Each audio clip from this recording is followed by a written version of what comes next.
Naomi Park barely slept that night. She sat in a plastic hospital chair outside Amber Lee's ICU room, staring at her trembling hands, replaying every second in the abandoned way station. Amber was alive, but Royce Harlan had escaped. Paramedics said his skull fracture wasn't fatal. When they arrived, he was gone. Blood smears led away from the building into the dark forest. Search teams scoured the area until dawn with dogs, drones, and infrared sensors. But Royce Harlan, the man responsible for Melissa Carter's murder, Adam Reynolds' wrongful execution, and countless other disappearances, had vanished without a trace. And Naomi knew in her bones, he was coming for her next. By sunrise, the FBI had set up in the Chattanooga Police Department's third-floor conference room. Agents in navy jackets paced between whiteboards covered in mugshots and trucking route maps. Special Agent Daniel Marks, mid-40s with silver hair and sharp blue eyes, approached Naomi. "Mississippi Park," he said calmly. "Your work likely saved Amber Lee's life, but I need to know everything about your investigation, starting from Adam Reynolds' exoneration to Harlan's storage unit trophies." Naomi recounted every detail: the execution memo cover-up, the sheriff's warnings, and Harlan's phone call taunting her with Amber's life. Agent Marks listened intently, jaw tightening as she finished. "This is bigger than you realize," he said finally. "We've been tracking a trafficking network linked to missing women along southern interstate corridors for years. Harlan was never on our radar as a transporter, only as a suspected killer." Naomi frowned. "Wait, are you saying he wasn't working alone?" Agent Marks hesitated, glancing over his shoulder before leaning in. "He was hunting victims for them." The FBI's digital forensics team pulled footage from truck stop cameras nationwide, cross-referencing Harlan's trucking logs and phone pings. They discovered horrifying truths. Harlan transported more than freight. He trafficked young women across state lines, selling some to underground rings, murdering others who resisted. His routes matched dozens of missing persons reports dating back to 1994. In several states, local DA offices had quietly closed investigations after Harlan's employers made political donations. "He was their cleanup man," Marks said grimly. "When a girl fought back, he disposed of her. When police got close, his connections buried the case." Naomi felt nausea roil in her stomach. "How deep does this go?" she whispered. Marks locked eyes with her. "All the way to Washington." 2 days later, Royce Harlan's abandoned truck was found in a dense Alabama forest, 20 miles from the Georgia border. Inside, FBI agents discovered bloody bandages, cigarette butts, and an empty bourbon bottle. But no Harlan. On the dashboard sat a single Polaroid. Naomi's photo. She stood outside Amber's hospital room in the image, exhausted, shoulders slumped. On the bottom, scrawled in dried blood, were 4 chilling words. "See you soon, Naomi." FBI crime analysts identified one property Harlan owned under an alias in Oklahoma, an old trailer deep in Choctaw County woods. Naomi joined the federal team for the raid, despite Agent Marks' protests for her safety. The trailer smelled of mold, rust, and rotting meat. Inside, walls were covered in taped Polaroids, hundreds of women, bound, gagged, crying, each labeled with names and dates. Some Naomi recognized from missing persons bulletins. Others were likely never reported. But in the back bedroom, agents found something that made Naomi collapse in sobs. Pinned above a stained mattress was Adam Reynolds' mugshot. Below it, handwritten in large block letters, "Thanks for taking the fall." Beside the photo lay an old shoebox sealed with duct tape. Naomi ripped it open with trembling hands. Inside were Melissa Carter's missing belongings, her silver necklace, cracked lipstick, and a tiny blue diary she carried everywhere. Naomi opened it to the last entry. "I think that truck driver is following me again. The one who tipped me $20 last week and asked if I had a boyfriend. I hope he's harmless." Tears streamed down Naomi's face. She turned to Agent Marks. "We need to release this. Adam's family deserves the truth." Marks hesitated. "We can't yet. If Harlan knows we found this, he'll go deeper underground." Naomi clenched her fists. So you want to keep letting him hunt women to protect your investigation? His eyes hardened. We want to catch everyone he works with, not just him. As the FBI traced Harlan's old burner phones, they uncovered calls to encrypted numbers tied to a private military contractor operating in Iraq and Afghanistan between 2004 and 2012. Many contractors later joined domestic trucking companies as security consultants or logistics directors. Marks briefed Naomi. Harlan provided them with victims. In return, they gave him routes without way station checks, police stops, or electronic logs. He could go anywhere, anytime. Naomi shivered. And the DA's office? They received campaign donations, new vehicles, and hush payments to expedite convictions against innocent scapegoats. She felt rage boil inside her. They executed Adam Reynolds to keep Harlan on the road. Marks nodded grimly. And Adam wasn't the only one. The FBI found a ledger in Harlan's trailer listing names with dates and payment notations. D. Porter, $20,000, closed. M. Shaw, $50,000, execution expedited. R. Palmer, $10,000, case dismissed. Naomi's stomach twisted as she realized these were lives bought and sold by public officials to keep Harlan protected. The ledger listed at least 7 executed men, all later proven innocent by posthumous DNA matches never disclosed in court. But the final name chilled Naomi to her bones. N. Parker to be collected. 2 nights later, Naomi woke to the sound of her window rattling. Wind howled outside her hotel room. Her phone buzzed with a blocked number. Hands trembling, she answered. Hello. Silence.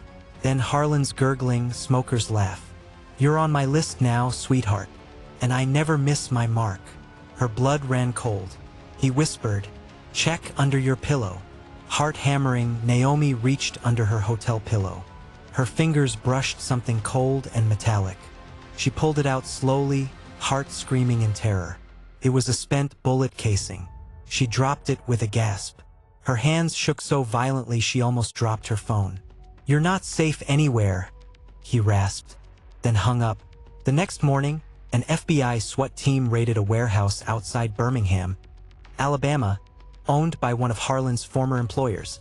Inside, in a hidden basement, they found 7 women chained to metal bed frames. All were alive but emaciated, bruised, and traumatized. The women told harrowing stories. Abducted from truck stops, college campuses, gas stations, even their own driveways. Harlan had transported them as cargo, delivering them to different clients across state lines. But the biggest shock came from one woman named Clara, rescued after 2 years missing. She whispered to Naomi, Harlan said he wasn't the boss. He said he was just the janitor, cleaning up for someone more important.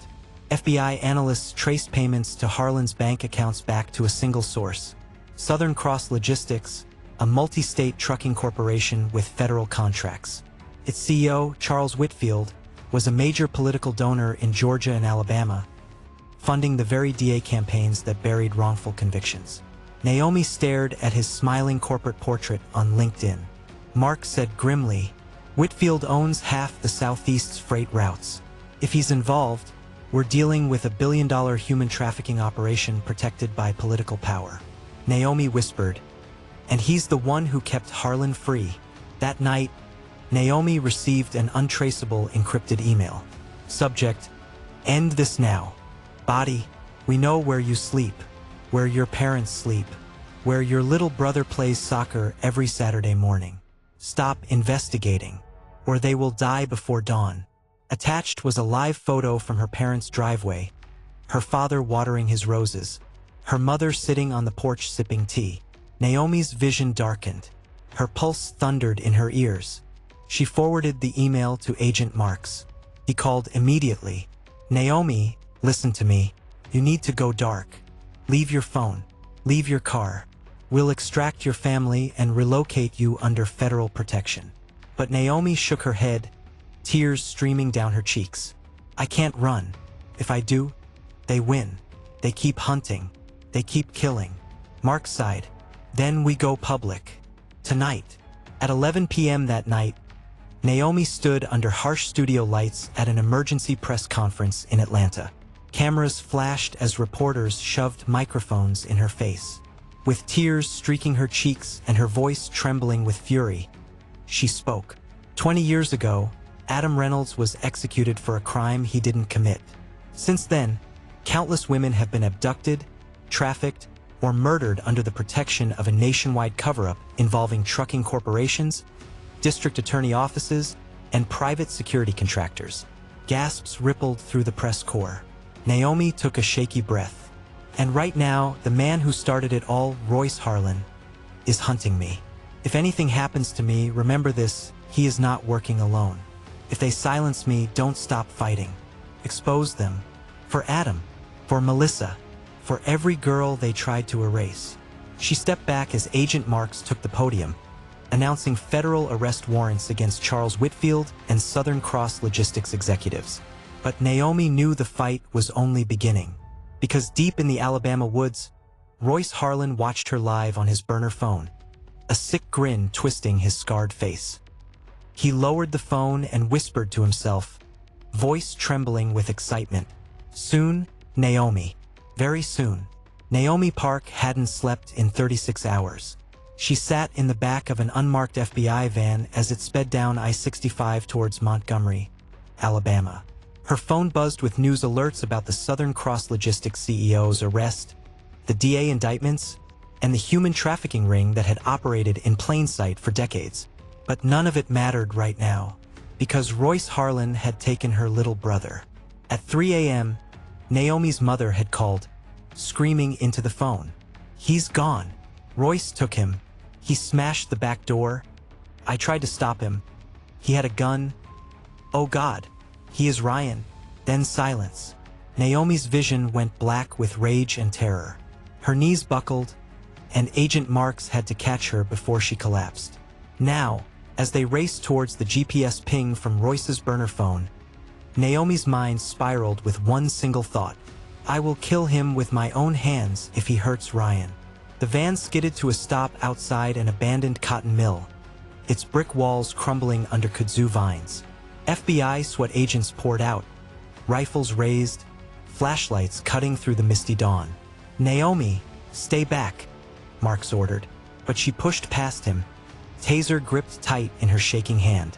Inside, the mill smelled of rust and stale blood. Broken machinery loomed like metal skeletons in the darkness. Ryan! She screamed, voice cracking. Ryan, where are you? A soft sob answered from deep within the building. She ran towards the sound, flashlight beam bouncing wildly. There, tied to a rusted conveyor belt, was her 12-year-old brother Ryan.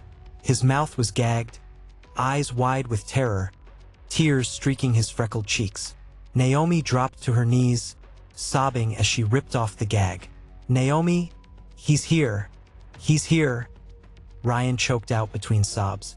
She froze, feeling the air shift behind her. Slow, deliberate footsteps echoed off the metal walls. Royce Harlan emerged from the shadows, pistol hanging loosely in his scarred hand. Dried blood crusted his temple from Amber's attack days earlier. His watery blue eyes gleamed with sick delight. Look at you, he rasped, voice bubbling from old smoker's damage. The little hero, always poking her nose where it doesn't belong. Naomi stood slowly, blocking Ryan with her body. Let him go, Royce, he chuckled, a low gurgling laugh that reverberated through the mill. Let him go? You don't make demands, Naomi. You ruined everything. My routes, my protection, my entire life's work. He raised the gun to her forehead. But you know what hurts worst? You still don't understand who you're dealing with. Naomi swallowed her fear, staring into his dead eyes. I know exactly who you are. You're a monster, a coward. He smiled coldly. No, Naomi, I'm not the monster. I'm the product. Her brows furrowed in confusion. What do you mean? Royce chuckled again, tilting his head. Did you really think I acted alone? That Whitfield was the top? That the DA cover-ups were for me? He leaned forward, his breath hot and sour on her face. They protected me because I was their insurance, their punishment dog, their garbage disposal. But I wasn't the only one. There are hundreds of us. Naomi felt the blood drain from her face. Hundreds? He nodded slowly, seeing her terror. And now that you've blown up their empire, they'll unleash all of us. You think you've ended this? Sweet girl, you've just signed 1,000 death warrants. Bile rose in Naomi's throat as she realized the truth. The trafficking network wasn't a single operation. It was a multi-state consortium with deep political ties and multiple cleaners, like Royce, hidden murderers kept in the shadows to eliminate liabilities. Royce grinned wider, lifting the gun to her forehead again. Don't worry, you won't live to see the fallout. Bang. Naomi flinched, bracing for pain. But it never came. Royce staggered backwards, eyes wide in shock, blood blooming from his chest. Behind him stood Agent Marks, rifle still smoking. Royce collapsed onto the dusty concrete, gasping his last ragged breaths. His watery eyes locked onto Naomi one final time. With blood bubbling from his lips, he rasped, "They're coming for you." His chest shuddered once. Then he was still. FBI agents rushed in, untying Ryan and checking Royce's pulse. Naomi collapsed to her knees, sobbing as she hugged Ryan tightly, feeling his tears soak into her shirt. "He's dead," Marks confirmed. But his words, "We need to prepare for what's next." Over the next 48 hours, Southern Cross logistics crumbled under federal raids. Dozens of arrests followed across Georgia, Alabama, Tennessee, and Texas. News networks broadcast footage of powerful men in suits led away in handcuffs. Adam Reynolds' family finally held a public vigil clearing his name. His mother, voice trembling with grief, said, "He died knowing he was innocent. I just wish he lived to see the world believe it too." Days later, Naomi sat in her parents' living room, exhausted, staring blankly at the TV. Her brother slept beside her on the couch, clinging to her arm. The news anchor's voice droned in the background. "Largest human trafficking bust in state history." Officials say the investigation is ongoing as they work to identify additional suspects linked to the Southern Cross Empire. Suddenly, her phone buzzed with a new encrypted email. No sender, no subject. She opened it, her heart immediately pounding in her chest. Inside was a single sentence. "You killed one janitor. We have thousands more." Attached was a live feed security camera image. Her apartment hallway. Standing in the shadows just outside her door was a man she didn't recognize, tall, broad-shouldered, wearing a dark ball cap pulled low. He stared straight at the camera, smiling. Naomi's blood ran cold as she realized this wasn't over. It was just the beginning. Note: this investigation exposed only a fraction of a nationwide network of protected killers. How many more innocent people will pay the price to keep their secrets buried?